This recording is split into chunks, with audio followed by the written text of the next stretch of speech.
Hello, everybody, and welcome back to the ambiguous Milan podcast. I'm Martino Puccio, Matt Santangelo. We're a couple days late, but obviously everyone knows the massive news. I went live on the channel just a couple of days ago when it broke, but didn't get a chance to speak with you, Matt. Obviously, a very stunning turn of events in terms of when the news hit, what the news was about, when it took place. Obviously, it's that Paolo Maldini was sacked and Ricky Massara eventually ended up leaving with Maldini out of loyalty, according to all these reports. Your initial thoughts and reaction to the news, because I know you were taken aback by it, and you shared your thoughts throughout Twitter, but if you just want to go in a little bit more into depth of what you thought. Yeah. It's weird because it was the day after the whole Ibrahimovic farewell, right? Which is a very emotional day for Milan fans. I was watching that. I cried, man. It hurt me because I think there was a lot of players that were reacting to that. And, I was still getting over that feeling, right? On Monday morning, went to my commute for work. And then I'm sitting at work and I'm seeing reports that they had meetings, and everyone said, oh, there's some tension there, maybe some disagreements. And I'm like, okay, maybe there's some disagreements. They're going to talk through it. They're going to get on the same page. They're going to align. And then this thing is going to go forward with the current technical director and sporting director of Maldini and Massara, right?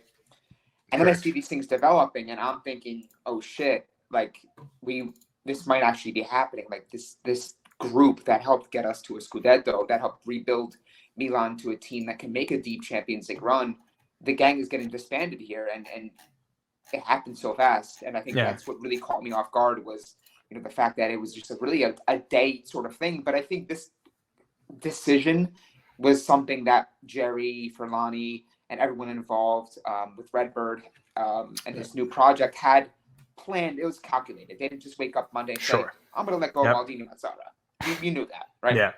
And I think the Sempre Milan guys, who I just actually listened to their podcast, the most recent episode regarding everything, and the kind of reaction around that, made a good point. This might have been something that even Jerry had in mind last summer. Yeah, Maddie mentioned it. And I think that's a great point because I think realistically, yes, like maybe the market wasn't the greatest. We can all agree on that. Yeah. But realistically speaking, Maldini, Massara, these are the two men that helped build the team to get you to Scudetto. How would it look from optics if your first decision coming in there is to get rid of both those guys? And you can't do that, right? So I think the way the market shaped up, the way the season turned out from a domestic standpoint, at least, I think that was sort of the nail in the coffin. And I think they were just waiting for after the farewell of Ibrahimovic to make that decision. And after the season was over, and sure enough, that's what came about. And it caught me off guard. It really upset me, to be honest. And I'm still very upset about this because I think, and we're obviously going to get into it here, but I think ultimately the way this was handled, the way this was sort of conveyed, and ultimately the way it kind of played out, given that everything that Paolo Maldini and Massara have done to get this team back to where they are and under limited budget restrictions, is very frustrating. And it really leaves a bad taste in my mouth and leaves me questioning a lot about ultimately where this project is headed. Yeah, I think there's so many things to take from it. If we all want to go back to May of last year, right after the Scudetto ended, it was lining up the sale of Redbird. It was initially InvestCorp, but there's a reason why Elliott went with Redbird. That's because they retain a larger portion of the club. Yeah. They keep their board seats. With InvestCorp, that wouldn't have happened. So long term, Elliott stand to make more money that way on top of the $1.2 billion that they would be gaining. So that's obvious from that standpoint. That's just how hedge funds work. And to me, it obviously took a while to renew the two of them. They only got a 2-year deal at the end of the day as well. So their contract was expiring heading into 2024. So it's not like it was even a long-term fit. The mishandling of the summer market can go in multiple ways. When you're coming off a Scudetto win and you're putting a large portion of your budget towards one player who's 21 years of age, and then the manager puts him out of position, then you're probably set up to fail. And then again, Origi out of position as well, but where are you really going to put him? There was like 3 or 4 left wing options at that point. I think in general, everyone takes blame for it. You and I have gone over that time and time again with the transfer market. And then again, we said it too. if Maldini is stating publicly about the budget and not demanding, but basically pushing pressure wise publicly to have a bigger budget where he's speaking in Italian. And then, as we saw over here in the US at CBS Sports, he was pushing for a bigger budget. Again, it's very important to mention, I've mentioned Isaac's article on Substack from Sempre Milan, where he discusses how there's still that UEFA agreement and Milan theoretically cannot go past minus 60 million euro in the red on the balance sheet. That's why it's so key to get free transfers done, because that doesn't affect that transfer sheet. Milan are still affected by that ban from Europe and that deal that they had with UEFA. That's still going to affect them. With that being said, can you give me a little bit more money? Can you give me a little 20 to 30 million there? Franco from Milan Club New York City was saying the same thing. I think we all agree it's not the most unreasonable stuff. And, citing Milan being the highest net transfer spend too is also silly. Just because other clubs weren't doing that, they were also selling a lot of players. And we can go back and forth on as to why they didn't sell certain players, but I've maintained this thought, and I know you've agreed with me on this. They do not make top 4 if they sell those players. They just simply don't. The way that they target younger players, it's going to be harder for them to assimilate. We see it every single time with every young player that they get. And that affected them. Ultimately, I understand there's an ideology difference when new ownership comes, and we're so used to it in American sports, like all the time. Your Red Sox are a key proponent of this and how they run things. And all of a sudden, everybody's a baseball expert on Calcio Twitter, which cracks us up, especially myself. When people are trying to tell me who Billy Beane is, and my pinned tweet is what it's pinned. But the point is like, I even see the Mets have had 3 separate general managers, which is essentially 3 directors within a 3-year span. There's also been that instability there. But either way, the point is this. When you come in with new ownership, and regardless if there's been past successes, if you don't line up ideology-wise, then you're probably not going to work out together. That's ultimately what happened with Maldini and Massara. What I want to discuss is the way it was handled and the PR nightmare behind this. So I'm going to bring up one of the statements real quick right here. This is after Massara was sacked. This is it. We could also go to the Maldini one. It was just as short and I guess concrete and straight to the point. Every single time there is an official communication with the club, what happens, Matt? They go on social media, they make a post about it, they let everybody know. They did it when Maldini returned, when they extended his contract, and when they completed the Rafael Leal renewal. However, for both of these guys, there was nothing. And ultimately, that's just a very poor way of handling things on many levels. One, that doesn't really do it justice to what these guys did. And secondly, it seems cowardice, to be honest with you, to just kind of hide behind, oh, yeah, if you want to know some of the biggest news about the club, you're going to have to go to the site to find that out. They did send out notifications if you have the Milan app, but also at the same time, dude, you know this, like that, you can't do that, especially in your first year of ownership. There's lots of things PR-wise that you have to do to not step on fans' toes. They stepped on all 10. So your thoughts on that part of it? It's a disaster. It's the way it was handled. I think you nailed it. It was very cowardly, very poorly done, and it was tasteless. To put it probably politely, because I have more harsher words I would like to say about how this was handled. These are the types of notes you make and you put out for a player that maybe spent 6 months to a year at the club, didn't work out, they moved on, they sold him, whatever. Like Davis Not Vasquez? Paulo Maldini. Yeah. Like that. Not Paulo Maldini. 3+ decades of service as a player, as a director, a guy that's given everything to this institution, his family. I mean, we're talking about decades upon decades that this Maldini dynasty has given to this club, poured into this team, shed for this team, has won everything with this team. And this is the manner in which you treat a club legend. It's almost just like you keep your friends closer and your enemies closer. Like, this photo absolutely annoys the hell out of me. It really does. It really annoys the hell out of me. You know why it annoys the hell out of me? Because it's like, you know what? You're not just making a decision based on performance in your role, right? There's things that have to be done. I get it. He didn't have the greatest market last summer. Massara didn't. I get that. I get all that. But this handling of someone of this stature who's maybe flopped on the market last summer, but how fundamental has he been in why we have the squad build we do? Why we were able to retain a lot of these players and have them accept long-term deals and sacrificing a lot of money, leaving a lot of money on the table. Every single interview that these players had, Calabria, Magnon, Tomori, Kalulu, when Maldini calls, that's all I needed. So for you to almost disrespect him in that manner, in a way that says the guy that these players revere and love and are the sole reason why that they're at this club is because of Maldini, and this is how you treat him.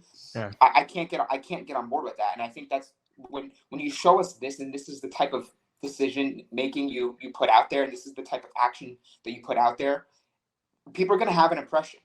And I know you and I talked about, well, this person's coming in, we have to give it a chance. Maybe it works, maybe it doesn't. We're going to talk all about that. Yeah. But how can I be confident that we're going to make the right decisions when this is how you treat the guy that is at the sole very heart of this club's history? This is how you're going to treat him, and you expect me to have confidence that you're going to handle other things correctly? Come on. Yeah, I mean, there's certain things that you have to check box-wise in order to gain trust from people, especially the fans. You don't gain trust by doing this, and it's one thing. And I really despise people who come at people like us who try and defend Maldini in this situation where, okay, no one's defending the poor market, but there's been more good markets than bad ones. And then on top of it, it has nothing to do with him being a club legend, because every time Seedorf, Inzaghi, and Gattuso were all let go, it was warranted. No one disagreed with it, okay? We knew at the end of the day, if you're not up to your... And even with Zlatan, we knew Zlatan was not worth a renewal. The guy can't stay on the pitch. We know it's your time to leave. It's your time to leave. Yeah.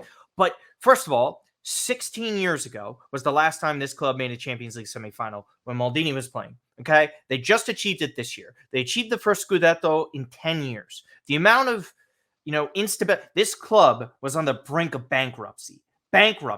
They were banned from Europe, all because of people prior to Paolo Maldini and the decisions that they made. This guy, along with Ivan Gazidis, Massara, even Elliott, we give credit to all these people, and Moncada as well, who we'll get to. Mm-hmm. They all did their jobs, and they did it well. And when he is told that you have to make Champions League multiple years in a row, 3 times in a row now, do not care what happened with Juve. First of all, if Juve were good enough, then they would have made it. Secondly, it was like a point difference, all right? And then on top of all the injuries that Milan had to deal with in the middle of like a World Cup season, blah, blah, blah. We get that. What I think is he wasn't sacked because of the quality of his job. I think using last summer is just an excuse. I'm sorry, it just is. And the funnier thing is to see some of the stuff from Pioli's perspective being reported.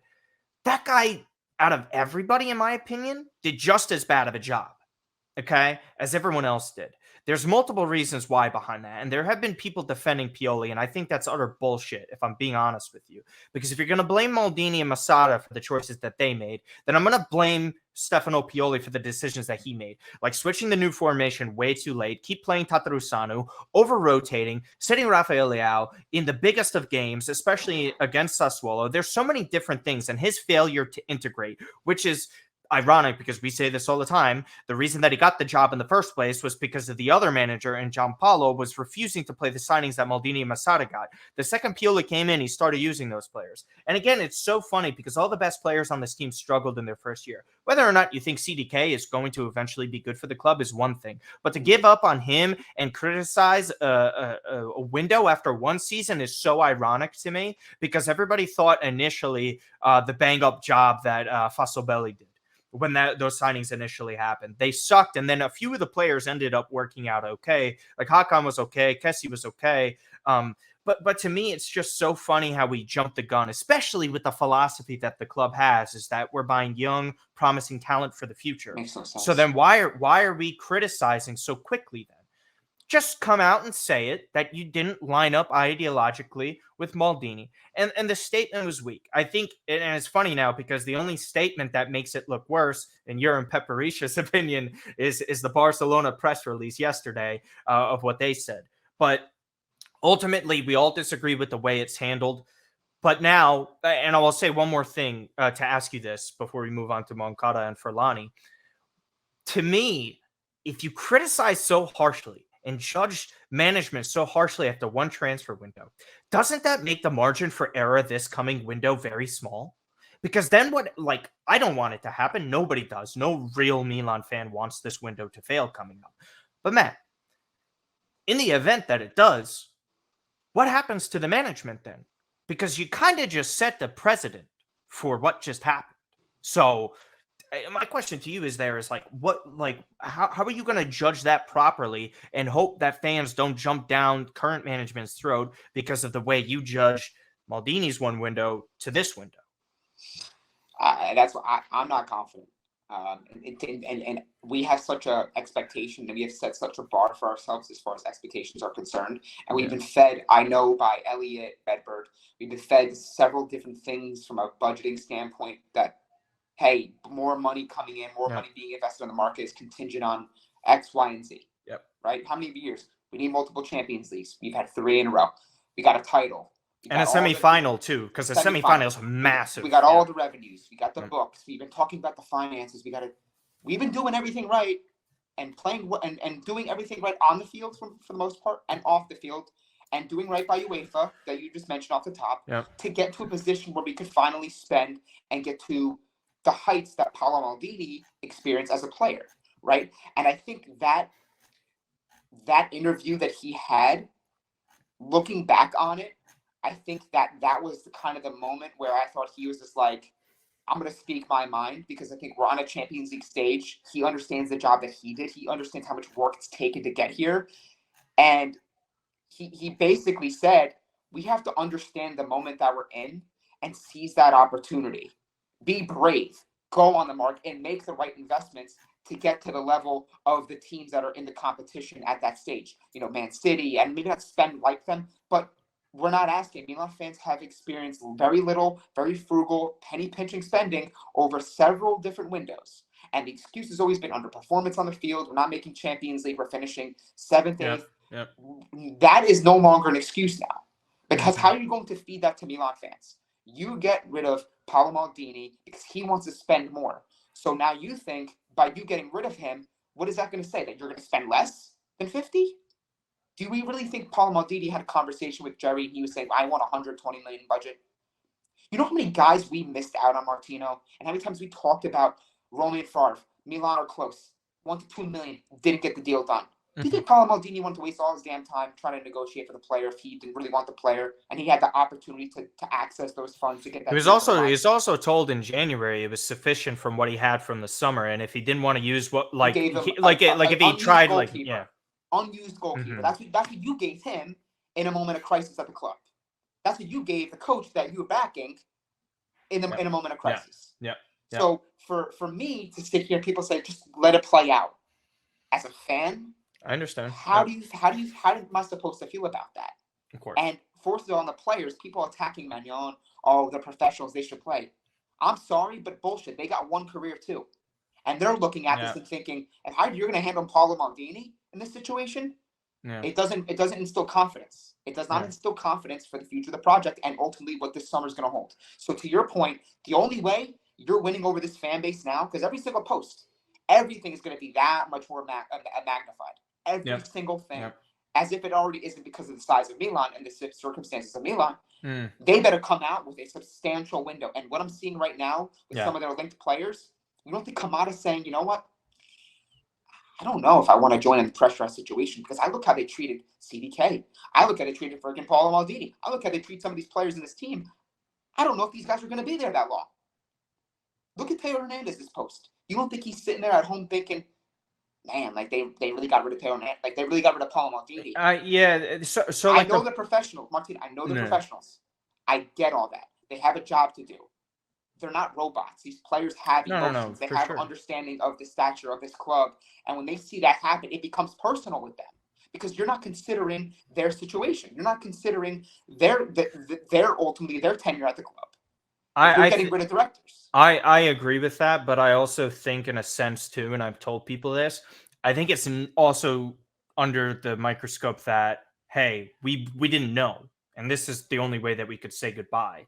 I think they understand to an extent it's a business, but it's the way it was handled, right? Like I don't think players are going to be forcing their way out. Maybe they do, but I think some people overreacting to the way they posted about it. I'm not saying you're like that. Yeah. I'm just saying like people have.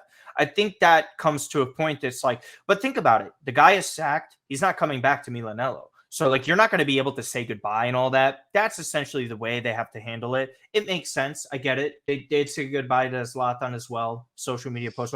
We'll see. We'll see what happens. I want to talk about the future and who we have leading us. It hasn't been officially communicated that Moncada will be taking over the new role just yet, but that's where everything is pointing. That's where all the reports that were reliable and correct on Maldini and Massara going out are saying that. And Furlani, okay, so just a quick background on Furlani. He's been working with Elliott for a little while now. He's obviously been the CEO. He took over for Ivan Gazidis. He is a known Milan fan as well. Again, not jumping down this guy's throat whatsoever. And the same thing with Moncada. Here's just a quick quote that we have from Sempre Milan, by the way, as well. Just want to get that out of the way. We are constantly analyzing the best strategies and models to guarantee, blah, blah, blah. Very puffy CEO type of statement. That's what you're going to get. Saying all the right things. Right? Yeah. Our ambition hasn't changed. It has been fortified. So ultimately, I guess what he is saying is that we still want to bring Milan back to the top. We just have to all be on the same page. He's been in and it's been stated that he was in on these negotiations to finish the deal with Rafael Leao, which is a nice thing to have. Okay. He's a wise man. Again, I've said this to people. You don't get to this position without, being somewhat intelligent. I think he does have good intentions. Just sometimes where fans' hopes align and what you were just saying with what we were told for years just doesn't line up with that. And again, I am still of always the belief that we have to give a fresh start to everybody because they just got here. But it's hard to separate the two because who's been here the entire time? Us. And we've had to experience it. So that's where the sentiments of anger come from and depression, whatever word you want to use to kind of describe your feelings towards this. We don't know what the budget will be. I don't believe the 35 million. I think that's utter bullshit. I don't think that actually lines up whatsoever. If Milan were giving 50 million on a base last year, I think they're going to get at least that again. I think they'll get some more through sales. We'll see what happens. I think they're going to be a little bit more aggressive on free transfers. We've already seen that from the top reporters. For me, we know Moncada's eye for talent. Truthfully, we don't know the type of pool that these two will have because Ricky Massara, well respected, obviously with his time at Roma, learning under Sabatini. We talked to Solano too. John Solano, high praise. State of Play podcast. We even have a clip. I'm sure we could reshare that.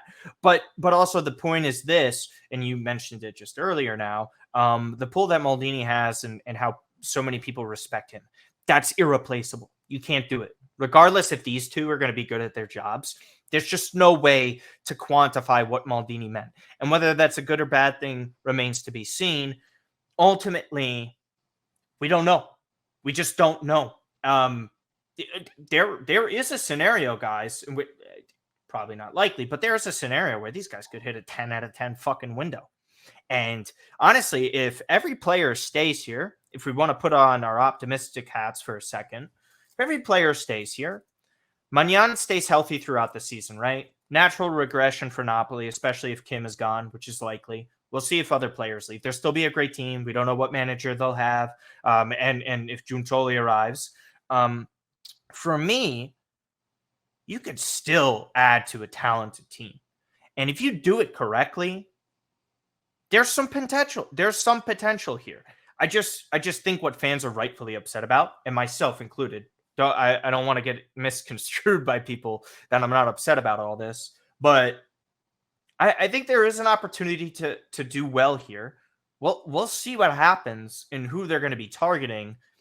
Ultimately, what are your thoughts on the two that are selected to lead this team going forward for Milan?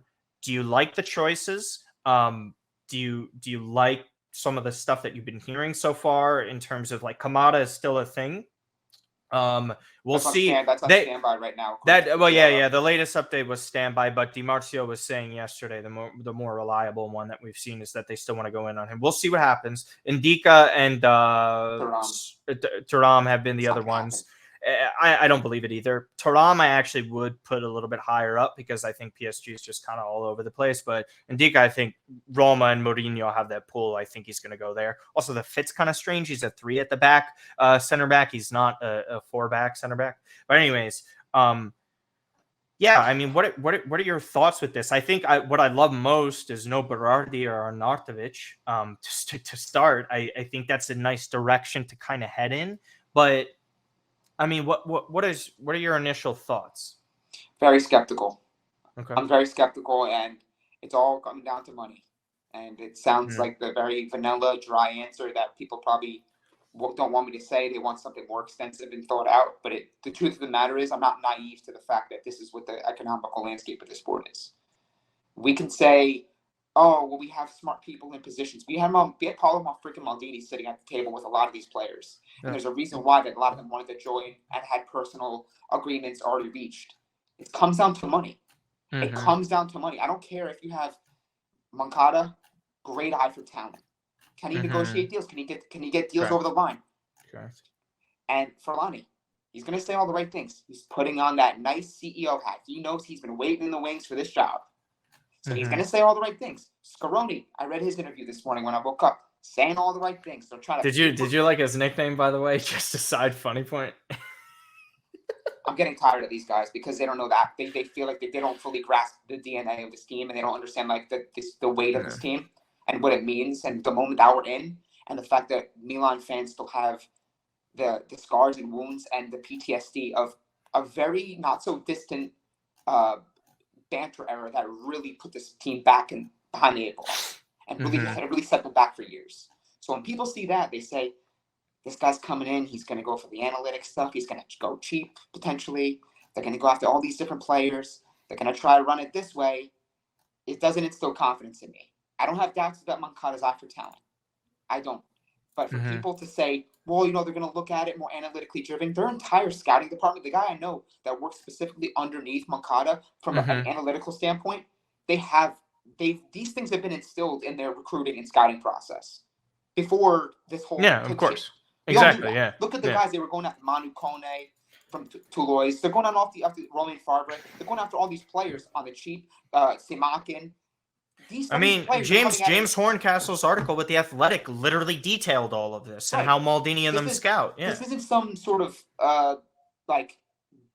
big brain operation. Hey guys, we're going to use analytics to get good players. Like this isn't something new. Like they've been doing that. Teams have been doing RB lives. Like this has been prevalent in the sport. Is what I'm saying. Liverpool as well. Yeah. Liverpool's been doing it. But you know what the difference is? And we can attest this, and this is something I'm actually going to be working on an article for Football Italia as a little teaser there. There are models in American sports that have worked with an intense and aggressive integration of analytics and all the things that we're hearing about Billy Bean and all the other guys that could potentially be involved in restructuring this club to get back to the heights we want to be at. But the teams that have actually won something. You need a tangible thing. It's great when you get to a wild card game. It's great when you get a skate on by to a top four and you get thrashed in a group stage. It's great. That's great. It's all fun and well. The teams that do it, that have won with these models, look at the Dodgers. They have the Friedman. They have the guys in the front office position. Dodgers are always top 5 payroll. Yeah. But that's my point. Yeah, I know. It doesn't take a rocket science to go and scout Mookie Betts and say Mookie Betts is the guy we're going to give a big contract to.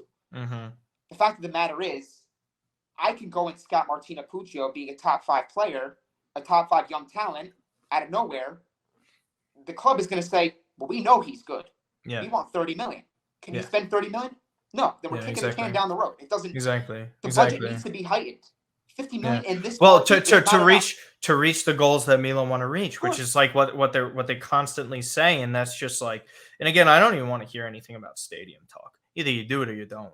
Like I'm really tired of. I'm genuinely tired. I'm tired on that topic. I don't want to hear it anymore. And the analytics thing. Seriously. Listen, let's get into the analytics a little bit because I want to explain this to people who have no idea what they're talking about when it comes to baseball. And there's a lot of you, And honestly, if you're not from America, you don't know shit about it. I'm sorry. And if you are a baseball fan in Europe, there's a little chance that you are. I know Ollie watches Tom Scholes, but Tom Scholes not a Milan fan. There are a couple people. I'm telling you right now, all of you jumping down on this Billy Bean side. I know what you're saying is like different. It was just could have worded a little bit differently. It's fine. It's we know what you meant, and we went over that, and we know that. The difference is it's like thinking the A's win no trophies. First of all, there's one trophy in baseball.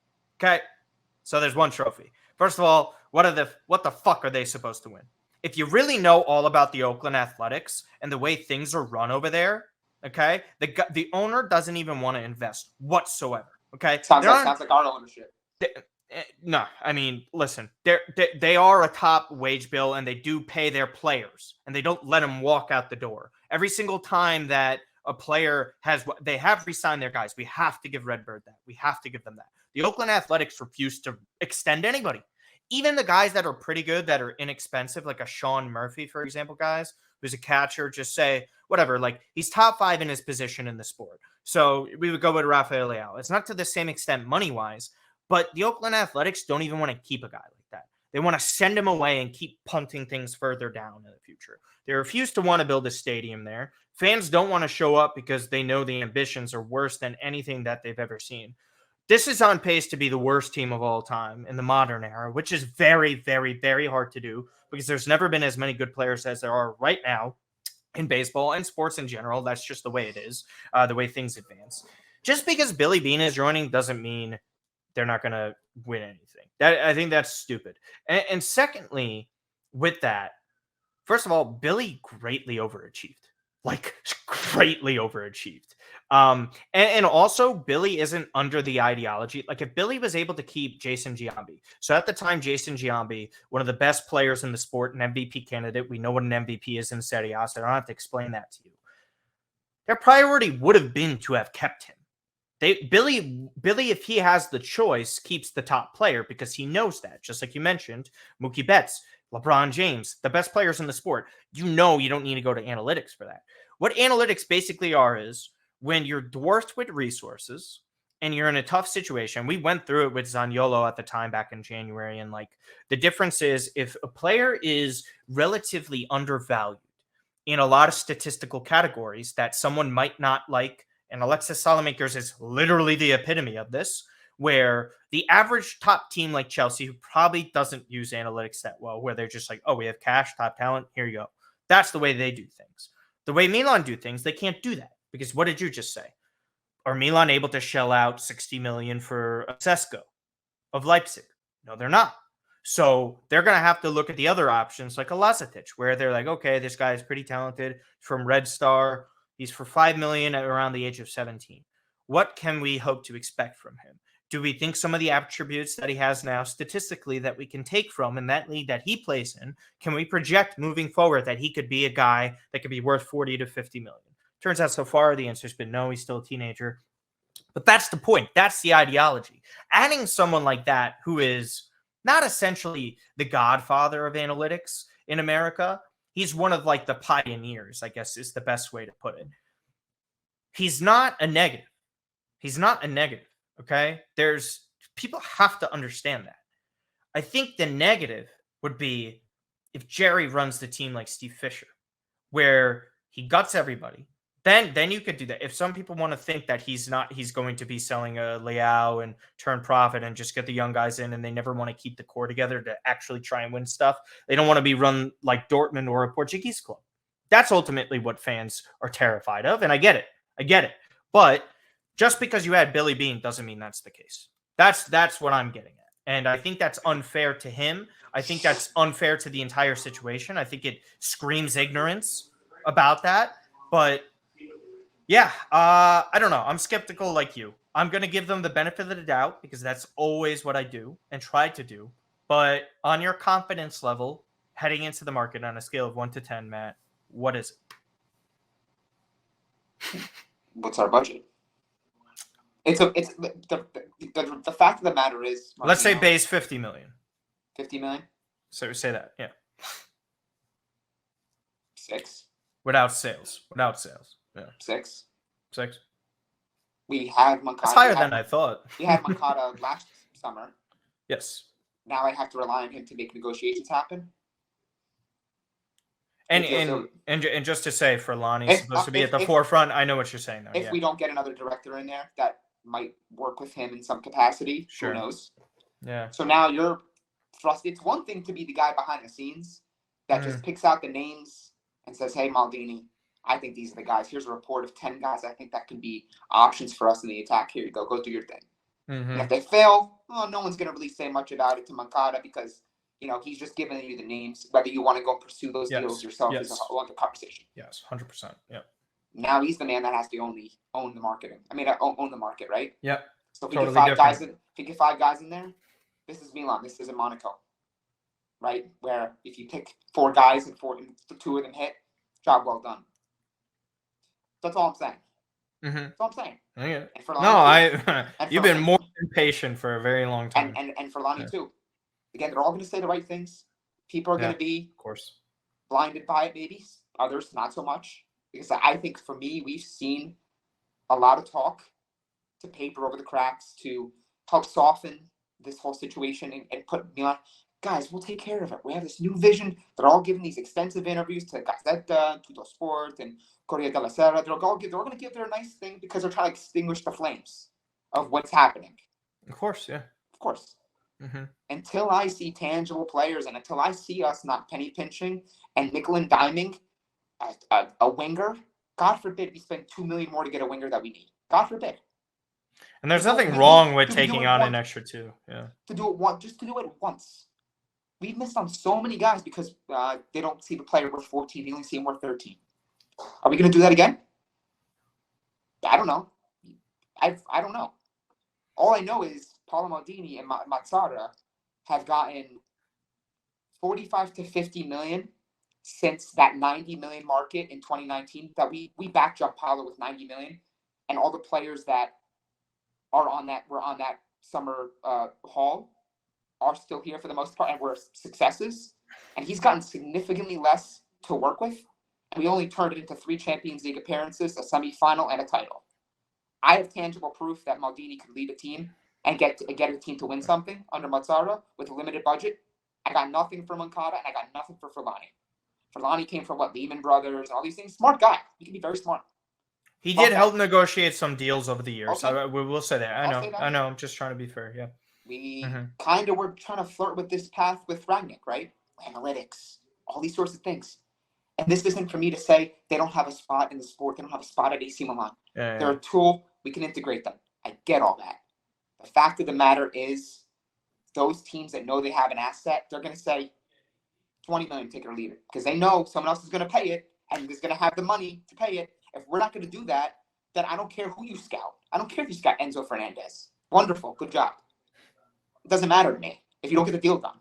Are we going to waste the summer again? Are we going to lose on some of our players because we're trying to break them down on their fee? If we're going to do that this summer, we're in for another major problem. We are. We're lucky Leao extended before. We're lucky. We are so lucky. And I think he feels a very specific way about that because Maldini said, we have to be brave. We have to spend now. He brings Leao, he gets him signed, and you fire him because he says we need to spend now. We want to increase the wage. Essentially. If you're Leao, you're thinking, man, I just committed for 5 years. Like Maldini got fired because he wants more ambition and drive from this ownership. And they're firing him because of that? Are we going to spend? Are we going to give me some support here? Or am I going to be like the only guy that's doing something in the attack? And what's funny is like everybody likes to cite the transfer fees and the net with that. One thing is this. First of all, if you go like the 3 windows in which we have Maldini Massara, first window, they have net positive. So they gained money. When they sold Cutrone, when they sold Suso, when they even made a profit on a Hauga, like all that stuff was good. And then on top of it, just because you have a minus of a net spend a little bit doesn't mean you're in the red completely as a club. They were still cutting wages significantly, getting players out, replacing them with essentially better players. I think the one main thing getting Brahim Diaz virtually for free for 3 seasons. Yeah. And the funnier thing with that is I think there's only one thing that's kind of unforgivable in my opinion, that was a really poor job, was the replacement of Kessie, which was non-existent. Again, part of it is from management. Another part of it is from the owners just not giving enough money for that. And I don't care. Like, and it's, and I fucking hate this. I fucking despise this. All right. This is where I get infuriated. When fucking dumb fucks open their mouth and they say, "Oh well, Milan had the highest net transfer by far in Italy." It's like, yeah, well, Italy's fucking broke. Just because I have $20 compared to a couple of bums that have $0 doesn't mean I have a lot of money. Okay, especially when we're talking about the heights that we want to reach, and the heights that we want to reach are winning the Champions League. And you can't do, and to quote Antonio Conte, you can't bring $10 to a restaurant that costs 100. And he's right in that sense. And we'll just leave it at that. So just plug your stuff really quick. I'll talk about this nice little thing that I got going on over here. So you're talking about your article coming up from Football Italia. Yeah, I'm currently working on an article for Football Italia. Some of the potential like outlooks on what this whole setup can look like under Furlani, Massara, the approach to analytics and integrating that into the squad build for next season. So anything that's happening with that, when I do post it and it goes live, it'll be on Twitter at Matt_Santangelo. Yep. Excited for that. Be on the lookout for that on his pages. Just follow me at Martino Pucci. My article just dropped today for The Athletic for the Champions League preview. I will just say both teams to score is my best bet. You're going to have to look at the other stuff when you click on the article for that. And by the way, Colt Kits, this jersey is awesome. So many times there's been situations over the years in which I haven't been able to get a jersey that I might have missed out on. I was a kid in the mid 2000s. I wasn't able to afford a Kaká jersey. I wasn't able to tell my mother, whoever, to go get that. There was no Sheva jersey, but this site has everything. If you use the code Martino10, that's all it takes. You get 10% off. You can get a jersey like this. I know maybe you're not an Azzurri fan. That's been a well-known thing. If you're a Milanista, you're probably not an Azzurri fan. But at the end of the day, if you're able to get something vintage like this that fits great, the material is real, it's everything that you want, and it's relatively inexpensive compared to a lot of the authentic stuff that you can get online, for sure. And there's also other cool stuff. You see me wear my Maldini Azzurri kit t-shirt, which was awesome. But this right here is just the epitome of it. And long sleeve jerseys, guys, they don't make them that often. If you love Milan long sleeve jerseys, they do have them on Colt Kits. So please check that out. I know Santangelo also has a code. Just say your code as well. No, I'm not gonna. That's the whole point. We're working for the same site. I just wanted to add too is that I've actually bought a couple things on the site. So is my brother. He bought, I think, a one of the old was it Lotto zip-up jackets? For Italy or Kappa, maybe. I think it was Kappa. They have some really good vintage throwback, track suits, the pants, jerseys. Interface is great. Shirts, doesn't take that long. And the good thing is, look, to your point, you missed out on a jersey. You run the risk of going on eBay and getting something that's inauthentic and that's terrible quality, and you might not even get it for that matter.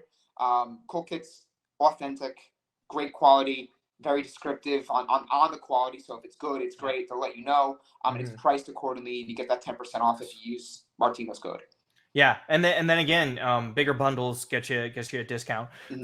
Also the best part is it's just the t-shirt stuff. Again, I've worn it a bunch. It's just really cool stuff. It's just totally different. Like in it's the not US, just like a plain Italy shirt or a plain Milan shirt. Put it this way: if you're a huge fan of our good friends over at Milan Club Dublin and the shirts that they make, essentially you can get some of the same stuff over on Colt Kits, and some of it's even cooler than some of the things that you might see on an eBay or some sketchy ass websites that you have. Colt Kits is legit. You can go and follow them on all their social media accounts. Again, Martino10 is the code for that. We appreciate the collaboration. Again, subscribe to the YouTube channel if you have not already. We will try and go live more often as we can. We're going to be talking about transfer discussions over the course of time. Just try and remain positive, guys. I know it's a very difficult thing at the end of the day, and I know you're probably tired of hearing of all these things, but here's the facts at the end of the day. Milan are financially healthy.